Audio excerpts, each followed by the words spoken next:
Hey there, you've landed on Money Films. Smash that subscribe button, give us a thumbs up, and don't forget to ring that bell. Want to catch every word? Just click on CC for subtitles. Enjoy. The film begins with a man named Bud Fox entering the offices of the brokerage firm he is working in, Jackson Steenham. Bud is a junior broker, and he dedicates most of his time to making phone calls in order to land new clients. Let's go to work. And they're off and running. During all that mess, he also finds some time to call Gordon Deco, a big stock player whom he admires and would like to work for. While he speaks with his secretary, asking for 5 minutes with Gordon, she explains to him that only their traders deal with brokers, while Gordon himself deals with investment banks. Later that day, Bud meets with his father, Carl, in a bar. Carl works for Bluestar Airlines and is part of the maintenance workers union. He talks to his son about an accident that happened in the past. Bluestar Airlines was blamed for the incident, but the FAA has given a decision, saying it was the construction company's fault and not Bluestar's.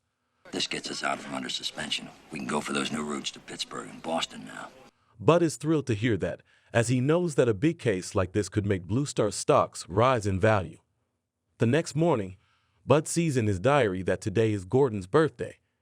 After he grabs a packet of rare Cuban cigars, he visits Gordon's office. He gives the gift to the secretary and pleads with her to ask Gordon for 5 minutes of his time. Stay here, I'll see what I can do.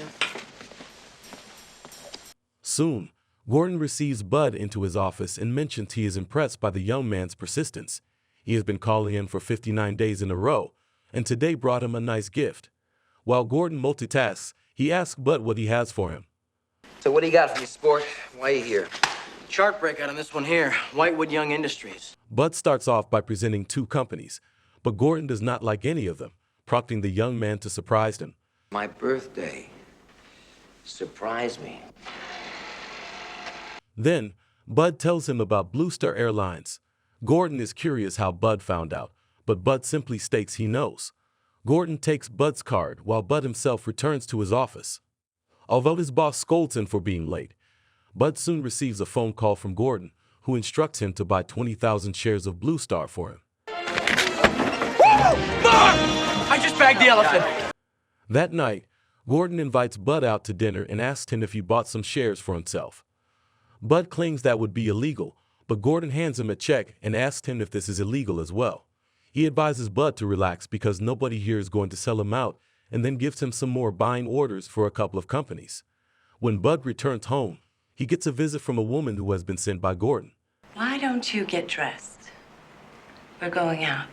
However, he soon realizes that this girl is an escort. The two of them spend some time in a limousine and end up having sex while talking about stocks. I'd jump all over it if I were you. The next day, Gordon invites Bud to a country club, where he tells him he is not as smart as he believed because he had some losses from 2 of the companies they invested in. However, Bud asks him for another chance, and Gordon takes him for a ride in his limousine. There, Gordon talks about a British guy named Whaleman, who recently got American citizenship. Since he is a big player, Gordon believes something big is going on. He wants Bud to follow Whaleman and find out what he is doing. Bud says that would be considered insider trading, but Gordon claims they are past that point. Gordon has done his research, and he knows about Bud's father being with the union, which was the person who probably provided Bud with insider information. All right, Mr. Gecko. You got me. Bud agrees to stay with Gordon and follows Whaleman around, figuring out that he is flying to a town in Pennsylvania. You know where that plane is going? Erie, Pennsylvania. Thank you. When Gordon hears about that town, he assumes Whaleman is going there to buy a company called Anacott Steel, so he tells Bud to buy him some shares. Bud executes the order the following day while telling the guys around his office that Anacott Steel is a good buy right now. Anacott Steel. Put your best customers in it. That night, Bud visits Gordon's house while he is having a gathering because he needs some papers signed. During the unfolding of the night, Bud encounters Darian, an art decorator who happens to be Gordon's ex-wife, and becomes fond of her. He invites her out for lunch, but they are interrupted by a man who seems to be her date. Navigating personal relationships in a professional setting can be tricky. If you were Bud, Would you pursue a relationship with Darian, knowing her past connection to Gordon? Drop your thoughts below. Soon, Whaleman and his lawyer join them, This is one of my gang, Bud Fox. and they have a talk with Gordon and Bud. Whaleman is infuriated at Gordon because he bought Anacott stock and drove its price higher. Whaleman really wants the company, but he will now have to pay more money to acquire it. He is angry because he could use that money to develop the company instead of buying its stock. I could dump the stock just to burn your... After a conversation, Gordon agrees to sell Whaleman his stocks at a price lower than the market, but still higher than Gordon bought so he can make a profit. At dawn, Gordon calls Bud and tells him he is doing a good job. However, he still expects more and prompts Bud to surprise him. Astonish me, pal. New info. I don't care where or how you get it. After receiving a bonus payment from Gordon, Bud takes it very seriously and starts networking. Initially, he visits an old college friend who is a lawyer and is managing a big company, asking if he knows anything the public does not know. Come on, buddy, that's illegal. You wouldn't want to get me disbarred.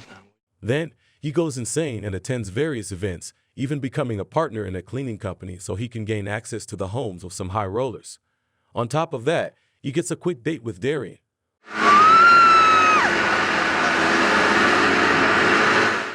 One day, Gordon calls him to one of his houses near the beach. Gordon's lawyer gives Bud some papers to sign and explains that from now on, Bud will be assuming full responsibility for his trades. He will use Gordon's money, but he acknowledges that Gordon does not know about his moves. This way, if anything goes wrong, Bud will be the only one affected, while Gordon will be protected. Goes to Bud Fox. Shows cold calling does work, fellas. Way to go, Bud. Super job. Soon, Bud gets promoted to his job, and he also makes enough money to buy a big house.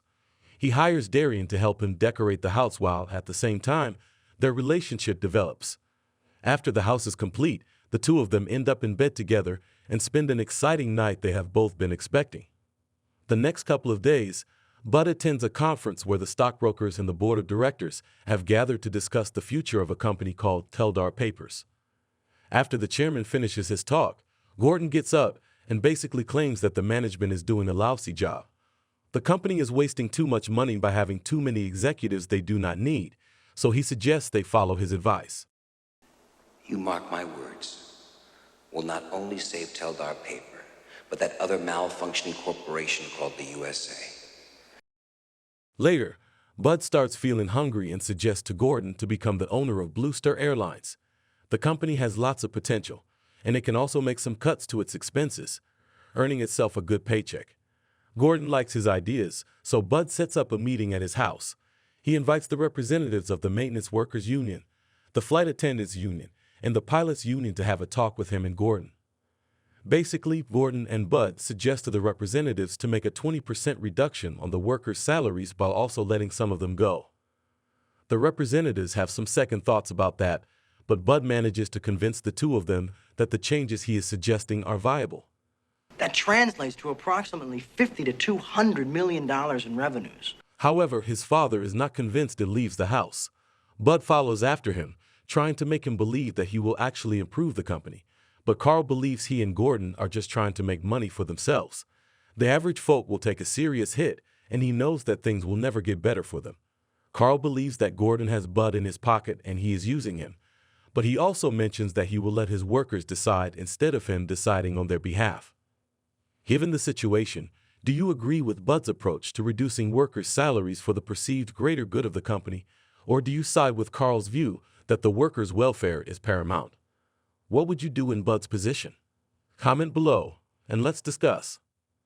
The next morning, Bud is called by his lawyer friend, who is terrified because the SEC is investigating him.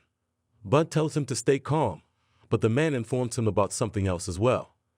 Gordon has made a move on Blue Star, and he got his hands on a $70 million cash reserve the company was storing as a pension fund.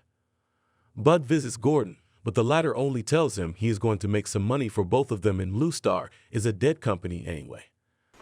Stick around, pal. I still got a lot to teach you. Obviously. Later at home, Bud tells Darian that he will stop Gordon, but that scares her because she believes Gordon can crush both of them. Since she wants to keep living the big life, It means if you make an enemy of Gordon Gecko, I can't be there to stand by you. She abandons Bud and leaves the house. The next morning, Carl has a heart attack and Bud visits him in the hospital. Things get emotional when Bud expresses how much he loved his father. He asks for Carl's permission to speak to the unions because he has devised a plan to stop Gordon from destroying the company. I'm proud of you. Right next, Bud meets with the representatives and takes them to Whaleman, where he outlines a plan for all of them.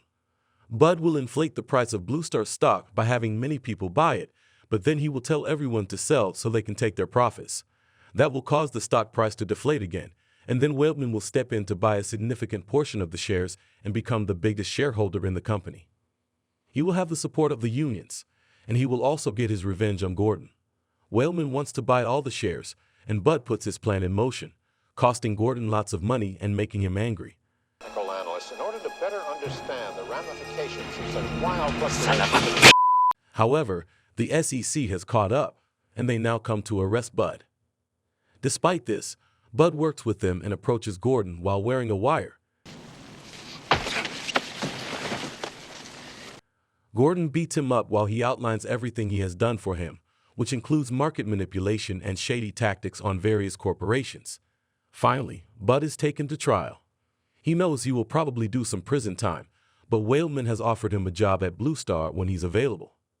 Bud Fox, a young broker, becomes entangled with powerful trader Gordon Deco, leading to morally questionable financial maneuvers involving Blue Star Airlines. As ambition blurs Bud's ethical lines and tests personal loyalties, the story poses a question. Would you prioritize profit over employee welfare? Share your thoughts. Thank you for tuning in. Kindly subscribe and stay updated on our upcoming content. Until next time.